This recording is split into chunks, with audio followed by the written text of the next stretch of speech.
Can't you see? It's easy as a 1, 2, 3. I'm talking about you and me. I'm talking about love. I bet you find it's on everybody's mind. What makes us one of a kind? I'm talking about love. It doesn't matter where you travel, you are sure to see miracles unravel with L-O-V-E. Listen here, the message is loud and clear. Can't help what I feel, my dear. I'm talking about love. Sonsuz Muhabbetler'in yeni bölümüne hoş geldiniz. Bugün benim için de bir ilk olacak. İlk defa bir yabancı konu ağırlıyorum. Sevgili Franz Andrini'yi ve ilk defa bir İngilizce söyleşi yapacağım. Tabii biraz heyecanlıyım, onu da söylemem gerekiyor. Tabii söyleşi esnasında çeviri yapmayacağım. Bunu altyazılı izleyeceksiniz. Çünkü kesinti olmamasını istiyorum söyleşinin. Dilerim ben de bu işin altından kalkabilirim. Siftahımızda hayırlı olur. Welcome, Franz. Thank you. As I tell my viewers that this is the first time that I make an interview in English, and I hope you will bring me luck because there will be so much English interviews in the future, I hope. And so in Turkish we say siftah. Yeah, the first time, and I hope you will bring us bereket. You know, because France is our enişte, as we said. He is married with a Turkish woman and living in Turkey. First of all, France, can we hear a little about your story? Which story? Who are you? Who are you? So many stories. How you come to yoga? Can you tell me? Well, you see, at some point when I was a teenager, at the age of about 16, 17, I realized, I think I was 17 years old, and I realized I'll have to die one day, you know, and just that, the thought of death, that I will be no more, this body will be no more, and all my ideas, aspirations, desires, and anything that I'm living here will go to nothing. Yeah, will go away. So then I started, of course, asking myself: is there a God? Is there a higher power? Is there a life after this life, and so on and so forth? And it was quite natural that I was drawn to, you know, philosophical questioning of life, and then somehow I got in touch with certain right people, I would say, and I was drawn to the East regarding the answers about the life, and you know, and then kind of with time I started reading the Upanishads, the philosophical part of the Vedic scriptures from Hinduism, and that really turned my life. And so I decided to embrace yoga more thoroughly and to understand what it's all about and how I can achieve my personal spiritual liberation from this existence and realization actually of this existence and existence beyond this existence as well. So you are a Slovenian, and in Slovenia, is it easy in those days to find any classes about yoga or philosophical things, or you say I must go to India to find that? No, actually in Slovenia it was always easy to find. We are the second highest literacy country in the world. So we had actually some Upanishads talk in the school library. Yeah, so that was the first time I came across actually in the school itself, in the high school. And so people are well educated, so they tend to discuss philosophy more often.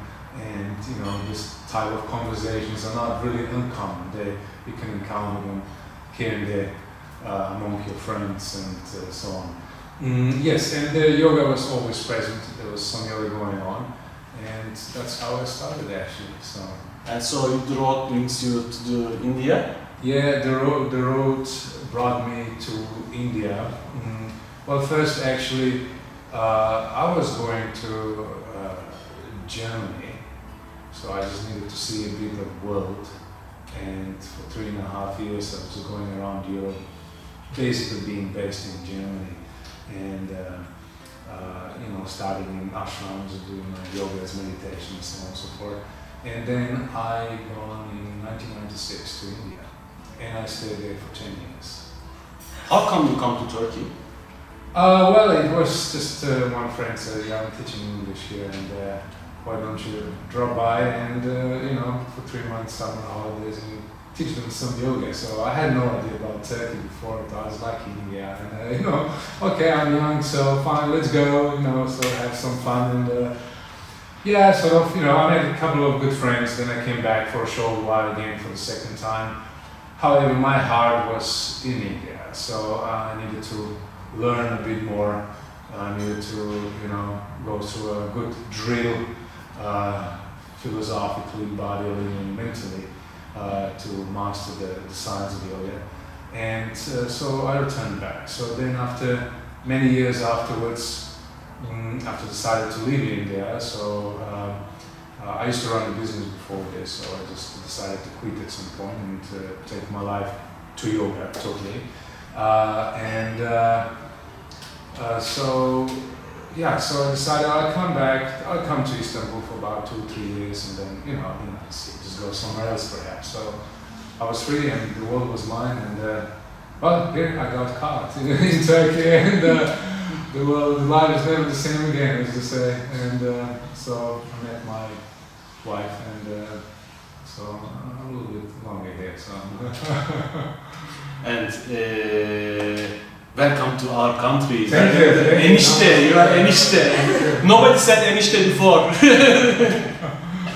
And there are so many kinds of yoga, as we know. But first of all, what is yoga for you? What is yoga? Because I have some questions about you. Because you are the first yoga master that I guested in my program. So there are some mixtures about yoga, misconceptions about yoga in Turkey. First of all, what is yoga for you? You see, yoga basically, as pretty much everyone who practices yoga knows, it means union. The question is only union of what? So the two things coming together. In the nature we see man and woman coming together. They have a union, and the product is the child.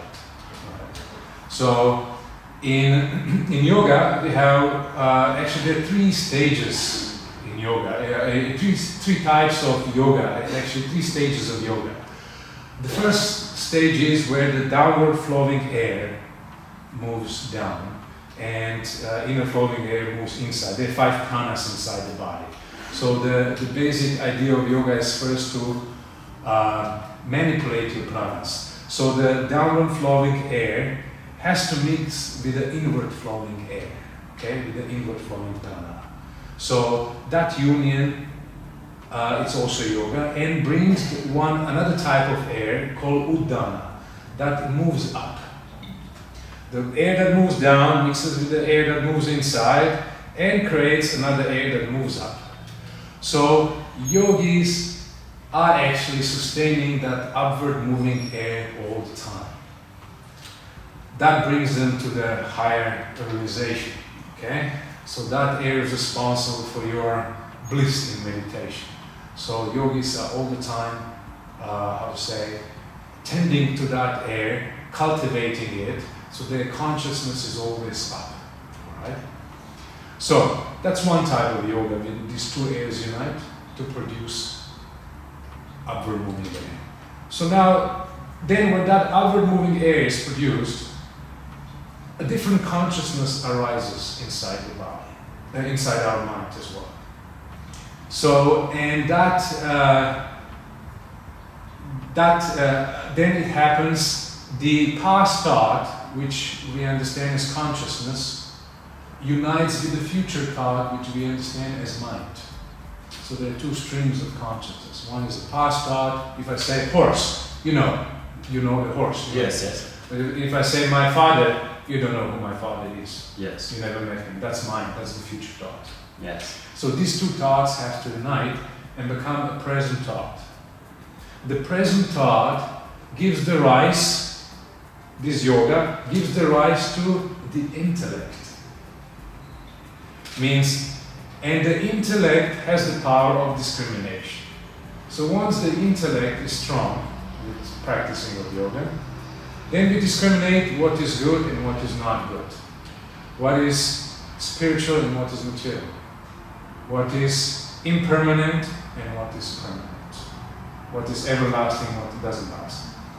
So then once we get that, the last yoga happens within us. And because that's discrimination, gives us the discrimination of the spirit from the matter. Then the last yoga is between the self, the spiritual self, and the supreme self within us. They unite too at the very end. So that's also yoga. That's the highest yoga. This our self, the spiritual self, not this body, not this mind, not even this intellect, but the spiritual self, unite with the supreme self inside, which we can call it God. So then become one. So that's yoga. So this I can combine it this question. Yoga, is it a philosophy? Is it a gymnastic movement? Is it a cult or religion? What is it? You are telling me a philosophy, an enlightenment path, not the asana, just asana. And in Turkey, we have some misconceptions because some gym centers have yoga, just physical exercises. As you are saying, yoga is a philosophy, some saying it's a religion, we must ban it. So, what is really yoga? You see, yoga is primarily the path of self-realization and divine realization at the end of the day. So yoga, of course, for that, yoga is basically the practice itself, okay? Means you practice to attain, you control your pranas through breathing exercises, through meditation, through mantra, through asanas, okay?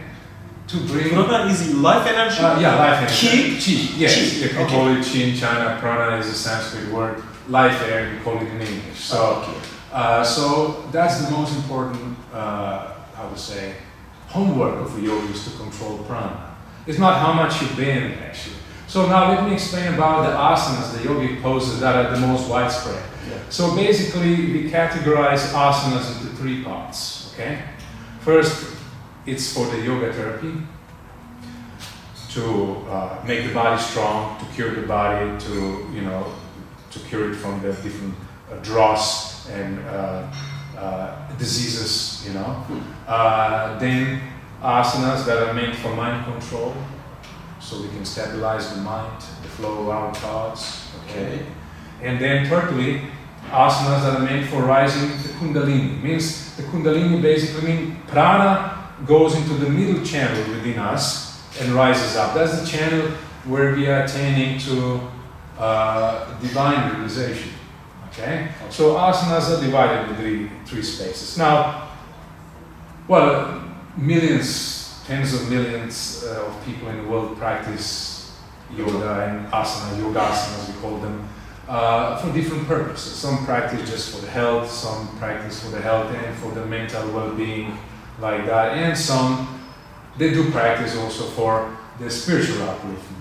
Of course, asanas are the most, how to say, pleasurable part of yoga, so you can feel it straight away, your body straightens, you feel better, your mind calms down, and you can meditate better, and you have some realization with it. So, however, there are many other types of yogas that do not actually apply asanas as a practice. It could be just mantra, a particular sound vibration that activates our subtle channels and our nervous system within the body and brings about that divine spiritual consciousness within us.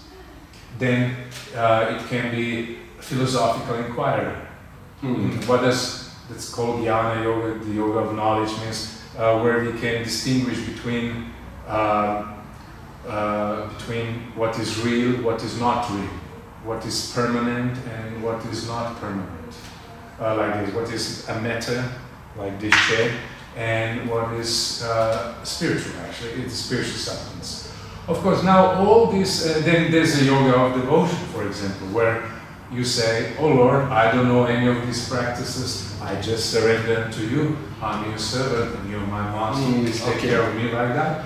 So there's something like a Sufis habit and stuff like this. So, you see, yoga is very diverse because at the end of the day, yoga means union. You're a union between your spiritual self and the supreme self.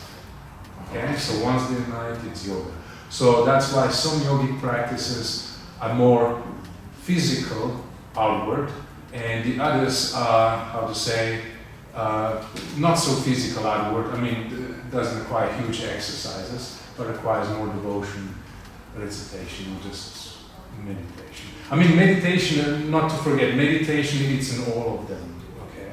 One has to meditate, whether you're into devotion, or whether into knowledge inquiring, meditation is pretty much compulsory for all of them. Yeah, I must ask about meditation, because we have story type. When you say making yoga or meditation, you must sit like this and say, it's like caricatures, cartoons strips here, and people when you say you are making yoga, they think you are sitting here and making What is meditation? What can you tell about that? Do we have to sit and close our eyes and stand like this position for 1 hour? Is it meditation or in our life? Well, you see, first of all, we have to have the right object of meditation. The object has to be right. So if you just look at the wall, it's necessarily not a meditation. You know what I mean? Just you are looking to the wall. Yeah, you look into the wall, basically. So what does it make a meditation? I mean, there's no problem if one is turned towards the wall and looks at the wall, but while meditating. I mean, you see, usually meditation is done with mantra. So everybody knows Om or Omkara, pranayama.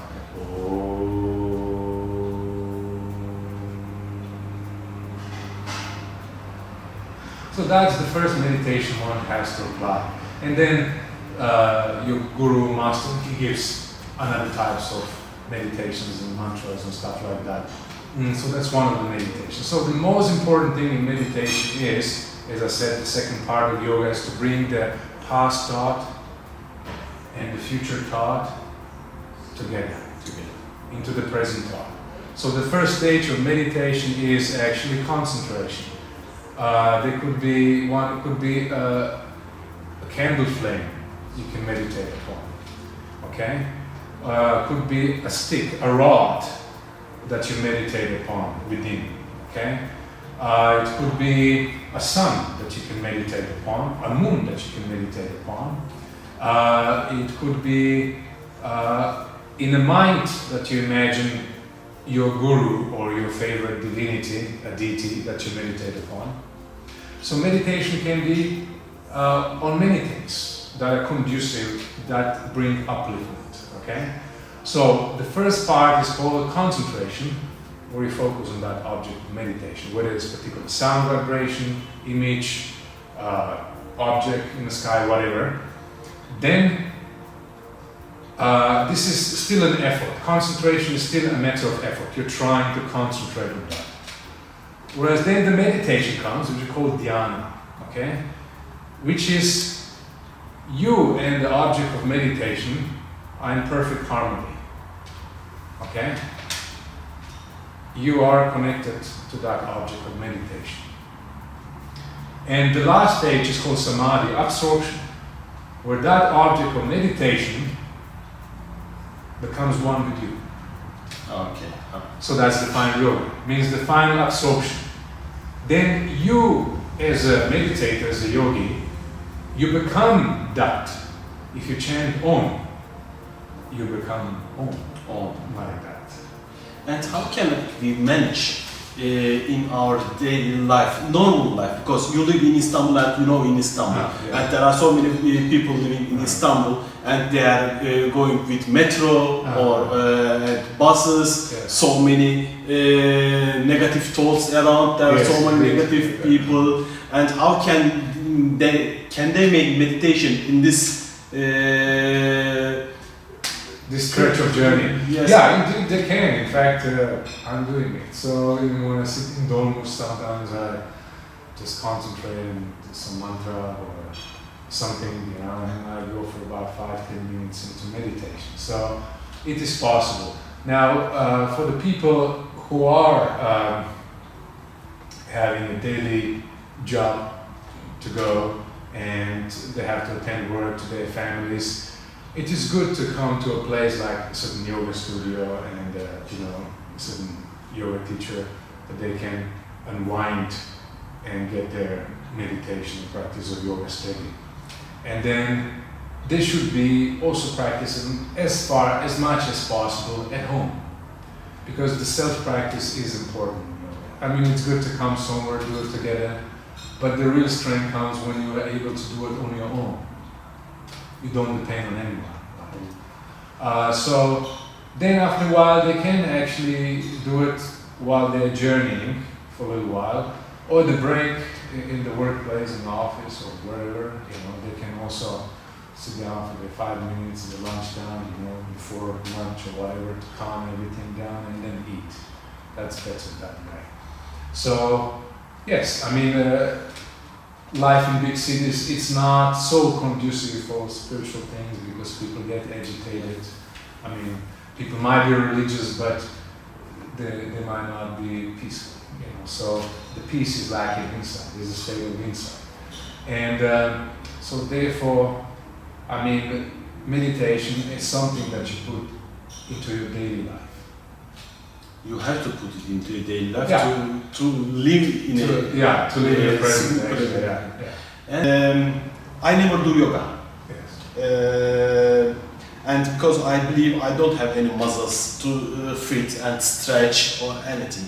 And there are so many people who are watching us who don't do yoga in their life, or maybe just be curious about that, but maybe some separated from some events in Turkey that they hold, they got separated from yoga.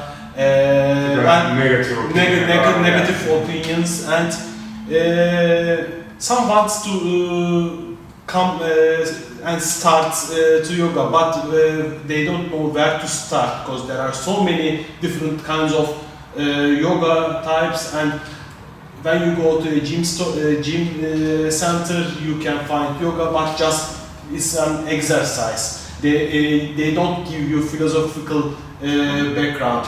So where can we start yoga, and how can we find a master that has philosophical background of yoga? What can you suggest to our audience that wants to start yoga? You can come to me, but, well, apart from that, self-advertisement. Well, it's very easy. I mean, you don't need to be extremely fit or athletic to begin with yoga. All you need is to have certain desire to know yoga. That's the most important. Now the asanas, the physical exercises and certain breathing exercises will always be adjusted by a good teacher according to a capacity of a newcomer, right? So not everybody can start the same level. Somebody can put the leg behind the neck and the other one will go just a simple bending, like that. How much you bend, how much you're capable physically, it's not, it doesn't denote your capacity to understand yoga and abide in yoga, okay? So it has nothing to do. So then some people understand yoga more through the physical exercises because they are like that. The other people, they understand yoga more through meditation, through some chanting, right? Because their minds work like this. The other people are more interested through intellectual inquiry and different type of meditation. concerning that because their minds work this way. That's why yoga can be adjusted to anything. For example, I teach a specific program in the beginning called Yoga Andrini Detox, where we learn the first stages of yoga, how to detox your body. Because the first stage of yoga, it's the therapy. You have to understand that. The first stage is the therapy. How to cure your body, how to cure certain illnesses, how to fix your body, how to live healthy. You don't need to be, very muscular. You don't need to be extremely healthy to start. No, sick people are pretty much welcome because we make them healthy. So we learn how to light digestive fire inside the body. So once you lit digestive fire, your capacity to absorb the food and the nutrients is much greater. And then the health is also far greater. You're more glowing, you're more cheerful, you clean mucus from your body, from the intestinal tract, from phlegm from the lungs.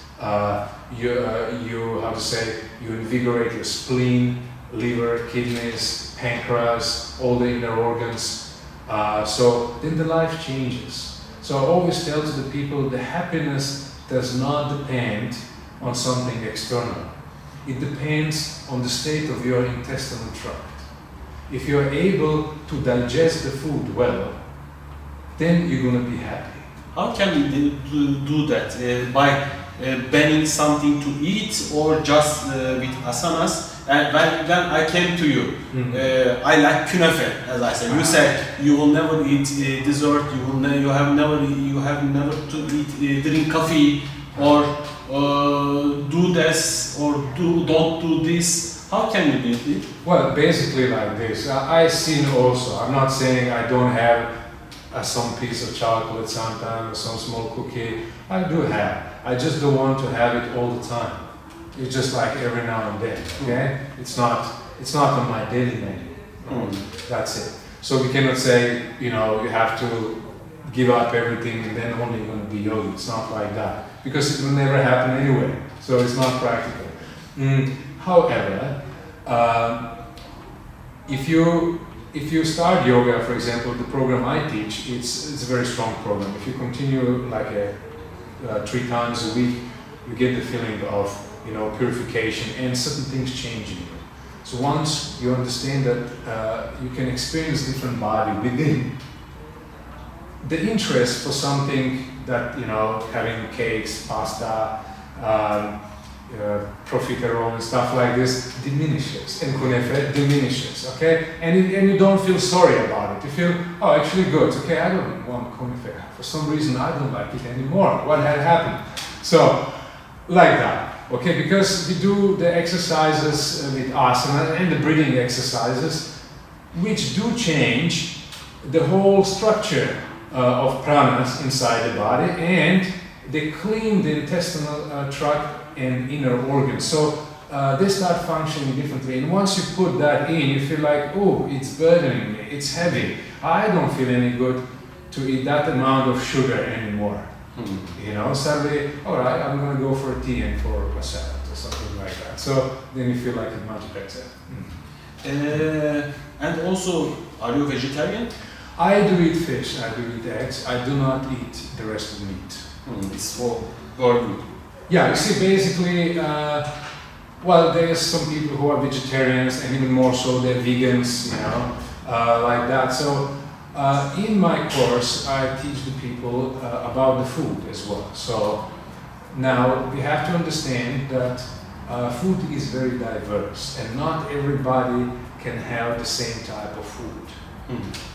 One type of food works for some people, one type of food works for another type of people. That's for sure. Of course, if we say eat less meat, it's always a good advice. I cannot say to the people, don't eat, okay? But if you say, cut a little bit down, it's okay. So, no problem. Bu kısmını Türkçe anlatayım. I will tell it in Turkish. Ben Fransız'la karşılaştığımda Aycan Saloğlu bir arkadaşım vardı. Aycan bir gazeteciydi ve kendisi bir parça fazla kilolardan şikayetçiydi. Fakat ardından bir baktım Aycan incecik olmuş. Sen nasıl yaptın bunu dedim. Franz Andrini ile tanıştım ve onunla yaptığım yoga sayesinde inceldim ve gerçekten de yani etkilerini gözümün önünde gördüm. Zaten Franz'la tanışmamız böyle başladı. I tell about your story with Aycan and you. You have a program named Slimmer in 60 Days. Yes. Can you tell about this program? Yeah, Slimmer in 60 Days, it's today known as, it's online program actually. What we do it offline, when we practice the classes, it's Yoga Andrini Detox.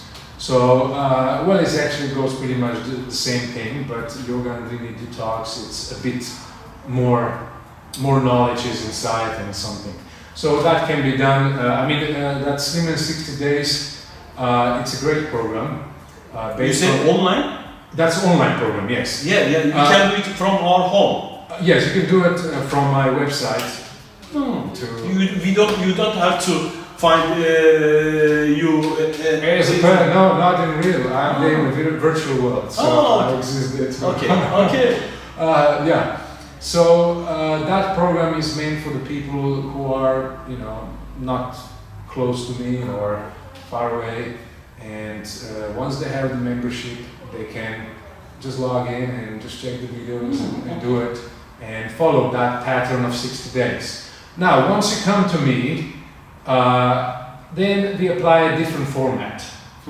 So we look more thoroughly at you, and things do go as I wish them to go for you. So like that. So that's the difference.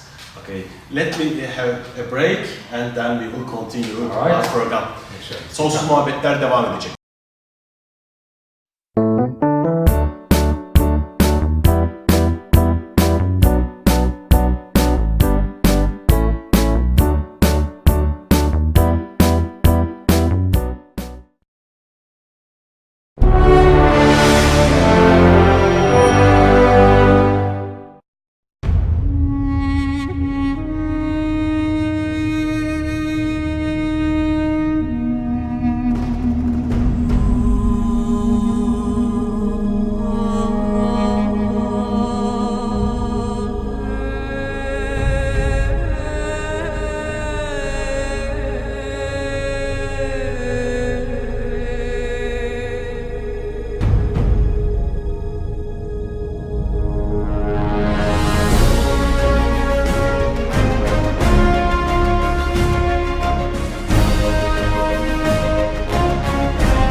Yeniden bir aradayız. Franz, while we are talking, I got a point about breathe. I must confess, I don't know how to breathe. Yes, I got breathe for living, for normal. But I think breathe has so much importance rather than just living breath. Normally in our daily life, how can I breathe to get much prana for my inside? Rather than being concentrated, what can you suggest about breath and what can you say about breath? Breathing is the most important part, for example, in life itself and also in the practice of yoga, hatha yoga particularly. So, because to manipulate prana, the easiest way is to do it to the breathings, right? So I have designed simple pranayama, breathing exercises, 4 types, which you can really improve your capacity and clean the body with it. Right? So now, to just breathe, it's not enough. We have to know how to breathe. Usually the people breathe through mouth, okay? Which is not good, yeah, which is not good. You start shaking. Yeah, the head starts shaking because breathing out through mouth, it's dead. Right. Okay, fine. When you do sports and something, it's all right. But generally, like when the life goes like this out through mouth, only your breath goes out through mouth. It denotes one is close to dying. One won't live long. So it's all about the breathing in yoga, right? So it means we have to breathe through the nostrils. Even when we do asanas and everything in yoga, we breathe through nose. Why so? You see, we have one nose and we have 2 nostrils in it. So this is the left channel, we call it female or lunar, and then we have the right channel, we call it male or solar. This is like a minus and plus inside. So the electricity for you to live, for these lights to be on, we need electricity and we need minus and plus, the 2 currents, right? The 2 currents make the light. They make the life also, minus plus, right? So you cannot have the light with minus. It's impossible. So you need 2 currents in the body as well. So having 2 nostrils is exactly what it is. Means having 2 currents inside the bodies that interchange like this and create life. The vibration, cellular level or in nervous system level to send the signals from the feet to the brain or from any part of the body to the brain. So that's why the breath has to be manipulated. For that we need our turbines, which are lungs, to have great capacity. Yeah, usually we inhale and you just exhale through the mouth. But in yoga, we will exhale through the nose as well. Right? Yeah. So now there's certain type of breathing exercises where we do exhale through mouth, but it's another step. It's not so important. Okay. The most important is to breathe in through the nose, to breathe out through the mouth. So there are 2 currents. One is the lunar, one is the solar. In Sanskrit, we call it Ida and Pingala channels. Right? Then there's a 3rd channel within, the 3rd one, that's not seen and runs in the middle. So in yoga, when we do the breathing exercises, it is all to make these 2 channels equal. So once they become equal, the 3rd channel activates. Like that. As long as one is predominant, let's say right now my left nostril is open, and the right one is sort of blocked. So as long as one is open, it has another meaning. It's more female energy, a bit softer and everything. So once the right nostril opens, more male energy, and so on and so forth. So a bit more aggressive, a bit more progressive in that sense. So whatever we do in our daily life, we have to use prana, the life force. So the yogi knows, the left nostril is good for this when it is open, and the right nostril is good for this type of acts when it is open. So more than that, they have 5 elements in the nature: earth, water, fire, air, and ether. So they are also present in our breath. So means, okay, right now I have left nostril open and I feel that there's a water element in my breath. In my breath in itself, I can feel it. Yes. And this is good for certain things, actually. It's right now it's auspicious, we call it. So, with yoga, when we learn the breathing exercises, we are learning a lot about ourselves, a lot about the creation in itself, because that prana inside us is connected to the life air outside us, because we are taking the charge from that life air, right? So like that. So the breathing exercises are many. The pranayamas go into more than thousands. However, I have designed 4 simple breathing exercises where the people can, which people can do on a daily basis and feel good, purify, clean their mind, clean their body, and feel very equal, very set.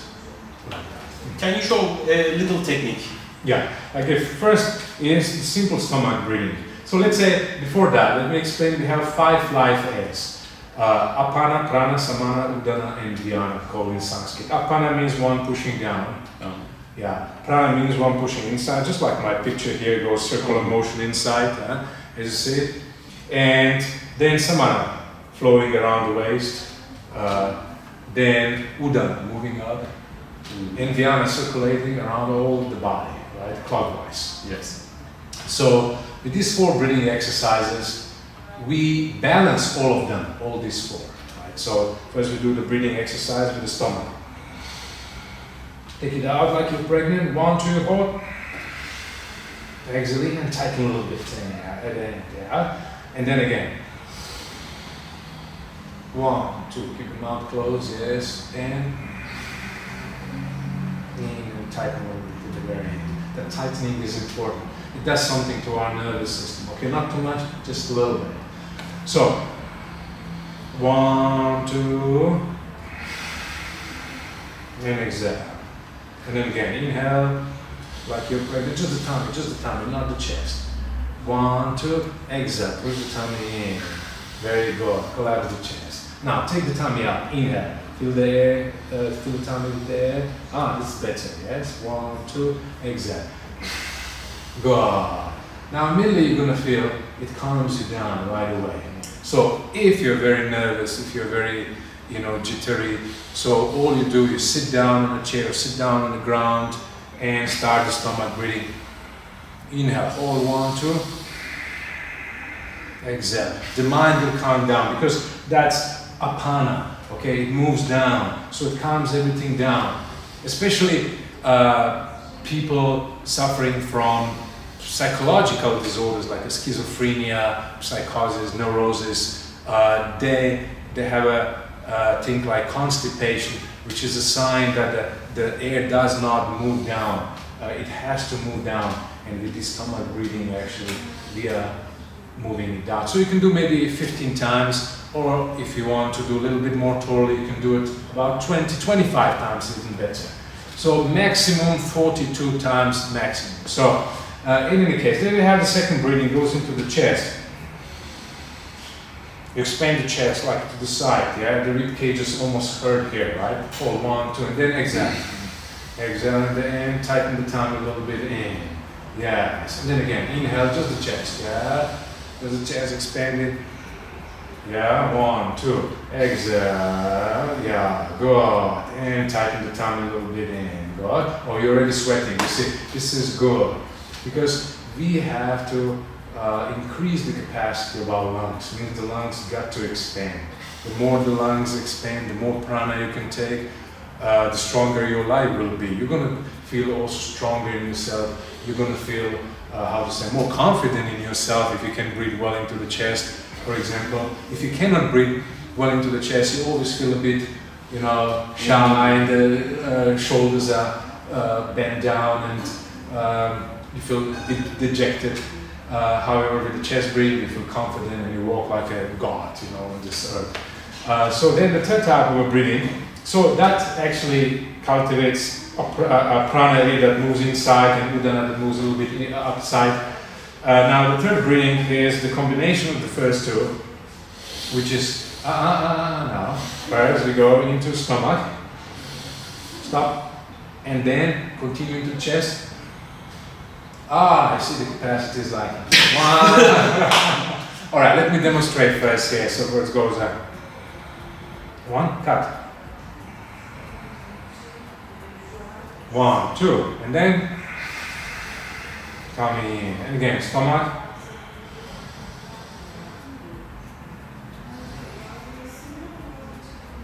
One, two. And the tummy in, okay? So we have to make a clear, distinctive breath. First, we breathe in the tummy, stop. Then we breathe into the chest. Okay, 1, 2, you hold, and then exhale. And at the end, tighten the tongue a little bit in. Okay, there got to be distinct break between first tummy out, hold for a moment, and then go into the chest. In the beginning, like you had a problem, you couldn't inhale into the chest because the capacity is not much. I start to shake. Yeah, exactly, because the nervous system cannot take it. So with practice, just like about 2 days, 3 days, oh, you're going to feel, yes, I can breathe much more, and it's going to feel somehow just smooth and easy to do that. So now the fourth one, so this third one activates samana, which is very responsible for digestion, also helps to prana, apana air and udana air up. And the fourth one is the same breathing like in the second, into the chest. The only difference is we're going to keep the head down, lock here. This is the lock, okay? The head is down as much as you can. If you have some problem in the neck, it might be difficult. Otherwise, keep the chin down and breathe into the chest. 1, 2. Exhale, tummy in. Yes, like that. Inhale. Yes. 1, 2, hold. And exhale. And at the end, tummy a little bit in. Go, exhale. So, exhale, down, go. Alright. Now at the end, once you finish all this breathing, let's say each breath 15 times, 20 or 25 times, we do like this, okay? It's called namaste, but this is called something else. It's called mudra, means the seal, the lock. So this is called Anjali mudra, okay? So here, there's a major prana. Out of all these 5 pranas, the prana itself, the one that goes inside here is the most important, and it's got to be locked here. So you got to lock your prana and hold for a while till the air inside the chest comes, till the body calms down, and till the mind shuts. Then the seal, that mudra, has been successful, and the prana is locked inside and stays with you for up to 36 hours. So you're going to feel the effect of your breathing exercises. So that's the simple pranayama. Of course, there are many other type of pranayamas where we alternate the nostrils, utilize other things inside. They're good. So these are the simplest one and extremely effective. So, and I mean just for about everybody, for neophyte people, for just the newcomers to advanced practitioners. Everybody does it. I do it too. So Calm down so much. You calm down now, okay? You can continue. Franz, I have a question. What's the word meaning of yoga? Union. Union. Yoga. Yes. Okay. And if our audience wants to reach you and wants to attend your classes or watch the cinema in 60 days, how can they reach you? Well, the easiest way is to log into my website is Yoga Andrini, ANDRINI.com, yogaandrini.com, and there we have pretty much all the information you need about the course, the memberships. Within that membership, which is called Lotus membership, where you can view your Slim in 60 days video course, you have also 3 ebooks. One titled Yoga Rahasya, The Secrets of Yoga, where we go a little bit more into the spiritual subject inside. Then we have Yoga Chikitsa, means the yoga therapy, where I write deeper texts about healing through yoga and Ayurveda, the way we heal certain diseases, how to light certain fires within the body, and so on. And then we have also the kitchen yoga. But it's all in English, I think. It's all in English, yeah. Maybe in the future, maybe you have Turkish translations. Well, we have Turkish, maybe we have Spanish, God knows. So right now there's pretty much the English audience. And then on top of that, you have also Lotus Sangam, which is the forum inside. Means you ask your questions and answers there, and there's interaction, and I answer them. And I want to thank you for everything that we share. I hope everyone gets information about yoga and your technique. And this is my first interview in English, and I hope it will continue, and I hope you like it as well, because I like it so much. It is the longest interview I ever get. So. Oh, okay. Thank you, Franz, for everything. Thank you, Hasan. Pranayama. Namaste. Namaste. Namaste. Namaste. Can't you see? It's easy as a 1, 2, 3. I'm talking about you and me. I'm talking about love. I bet you find it's on everybody's mind. What makes us one of a kind? I'm talking about love. It doesn't matter where you travel, you are sure to see miracles unravel with L-O-V-E. Listen here, the message is loud and clear. Can't help what I feel, my dear. I'm talking about love.